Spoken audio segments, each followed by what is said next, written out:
Welcome to the AI Brief from the YPO Technology Network. I'm Stephen Forte. On Monday, OpenAI published a 13-page document explaining how governments should protect people from the economic disruption caused by companies like OpenAI. It is, if you read it with any care at all, a pre-apology, written in advance for harms not yet fully delivered, published so the record will show they said something. Today, we are going to read it that way. By the end of this episode, you will know exactly what they are apologizing for, why they chose the single worst day in recent memory to publish it, and what the whole exercise reveals that its authors probably did not intend. This is not a story about AI policy. Policy is what governments write. This is a story about what happens when the most powerful company in the world realizes it is about to do something very large and decides to get ahead of it in writing. On April 7th, OpenAI released a document titled Industrial Policy for the Intelligence Age, Ideas to Keep People First. Sam Altman compared it to the New Deal in an Axios interview the same day. We will come back to that comparison because it is doing a lot of work and it deserves a closer look. The paper is built around three stated goals: share the prosperity broadly, mitigate the risks, and democratize access. 13 pages, 5 specific policy pillars. And the more carefully you read each one, the more clearly you can see what it is actually apologizing for. Let's go through them. The first proposal is a 4-day work week, no pay cut, funded by AI productivity gains. This is OpenAI's apology delivered in advance for taking 3 of your 5 working days. They are not proposing this because they believe you deserve more leisure time. They are proposing it because their models are actively coming for Monday, Tuesday, and Wednesday, and they would very much like you to feel good about that before it happens. Converting displacement into a benefit is a neat trick, credit where it is due. The second proposal is a public wealth fund, a government vehicle that invests in AI-linked assets and distributes returns directly to citizens. This is an apology for $852 billion. OpenAI raised $122 billion in a single quarter, the largest private capital concentration around a single technology in recorded history. The unicorn board added $900 billion in value in 3 months. The public wealth fund says the gains from AI should be broadly shared. The translation is, we are about to own a very large percentage of the future, and we would like to offer you a small participation trophy in advance. The third proposal is a robot tax, a levy on companies that choose automated labor over human labor. This is an apology for March. The Challenger report published last week documented 60,000 American job cuts in March, 25% of them directly tied to AI. That number tripled from February. OpenAI did not propose taxing automated labor while they were building the automation. They proposed it after the March numbers came out. The timing is at minimum instructive. The fourth proposal is worker voice, a formal mechanism for employees to flag harmful AI deployments. This is an apology for every boardroom conversation where AI was described as an operational efficiency initiative and nobody asked the operations team.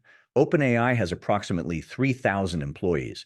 Franklin Roosevelt's New Deal put 8 million people to work. Neither document is the other, but only one of them required an act of Congress. The fifth proposal, and this one deserves to be read twice, is a set of safety measures: mandatory auditing, incident reporting, model containment playbooks. This is an apology for the last 2 years, because OpenAI's political operations spent that exact window fighting the policies they are now endorsing. Their PAC lobbied to defeat California's AI transparency law. They campaigned against the New York AI safety bill that was just signed into law last month. The paper proposes auditing and incident reporting. OpenAI spent real money defeating the politicians who wrote those exact requirements. I do not have a one-liner for this one. It is simply true. Now, the timing, the paper dropped on April 7th. The same day, the same morning, the New Yorker published the results of a 1.5-year-long investigation raising questions about Sam Altman's trustworthiness, on AI safety, a document explaining why Sam Altman's company should be trusted to help govern AI safety, released on the day a 1.5-year investigation into Sam Altman dropped. Nobody has confirmed this was coordinated. Nobody has denied it either. If it was accidental, it is the worst timing in corporate communications history. If it was intentional, I appreciate the confidence that I want to give the paper its due, because not all of it is theater. The portable benefits proposal, healthcare and retirement that follows workers across jobs rather than being tied to an employer, is genuinely good policy that has nothing to do with AI specifically and everything to do with how broken the American benefits system is. The auditing framework, cynical backstory aside, is worth building. And the paper's acknowledgement on page 4, in their own words, that there is also a risk that the economic gains concentrate within a small number of firms like OpenAI is the most honest sentence a $852 billion company has published about itself in years. They named themselves in the document voluntarily. Give them credit for that sentence. It is a rare thing. Here is where this lands for the people in this room. The question your board is going to ask is not what OpenAI thinks about robot taxes. It is going to be far more uncomfortable than that. The question is, if your company deployed AI over the last 18 months, and nearly every company in this room has, could you write the equivalent document, not to publish, not for PR, but to have the honest internal conversation about what you are doing, what it is doing to your workforce, and what obligations you think you carry as a result? Here is what that looks like in practice. Picture a chief operating officer at a 600-person regional insurance company. Over the last 14 months, AI tools reduced their claims processing team from 90 people to 61, not through layoffs, through attrition, managed carefully with some redeployment, clean execution. Board is happy with the cost line, but there is no document anywhere in the company that explains how the productivity gains from that reduction will be shared with the 61 people still doing the work. No framework for what happens when the next round comes, and no answer ready for the day a journalist, a regulator, or a departing employee asks. OpenAI wrote that document about itself, in public. Whatever their motives, they now have a written position.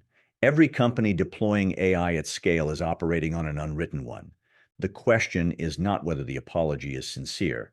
Pre-apologies rarely are. The question is whether you have written yours, even if only for the room. So today, a 13-page document read not as policy, but as a preemptive apology for the jobs, the wealth concentration, and the worker displacement that OpenAI's own technology is already delivering. The cynicism is in the structure, not imported from the outside. The most revealing line in the entire paper is not in the proposals. It is in the closing section where OpenAI announces it is opening a Washington, D.C. office in May and offering $100,000 fellowships and $1 million in API credits to researchers who want to build on these ideas. They will fund the think tanks that define what responsible AI policy means. That is not a footnote. That is the business model of the whole document. That is the YPO Tech Network AI brief for Friday, April 10th. I am Stephen Forte. If this was useful, send it to a fellow member. I will be back Monday with more. Until then, stay sharp.